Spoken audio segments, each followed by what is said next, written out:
Saint Paul formulait pour ses frères le souhait de la communauté de Corinthe, être attaché au Seigneur sans partage.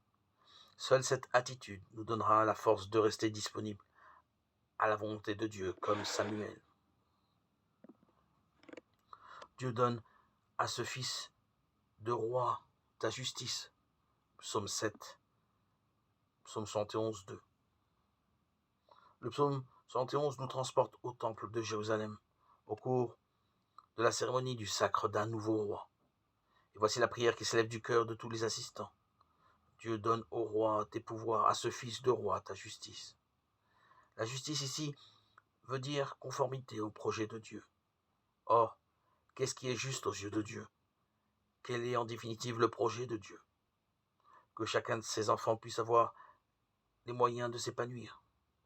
Cet idéal habite tous les auteurs bibliques à notre grande surprise. C'est même le premier combat de tous les prophètes. Ils parlent beaucoup plus de justice que de piété. Il suffit d'entendre Amos, tonitrué, je déteste, je méprise vos fêtes.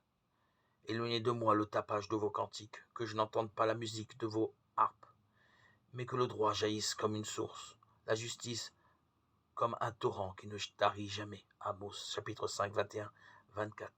Pourtant, la phrase du Deutéronome, il n'y aura pas de pauvres chez toi, Deutéronome 15, 4, reste un bel idéal jamais atteint. Et on a bien compris qu'il dépasse la bonne volonté humaine. Dieu seul pourra inspirer la voie d'une justice véritable. C'est la raison pour laquelle on prie ardemment le jour du sacre du nouveau roi, comme le fait le psaume. Il délivrera le pauvre qui appelle et le malheureux sans recours. Il aura souci du faible et du pauvre dont il sauve la vie. Verset 12, 13.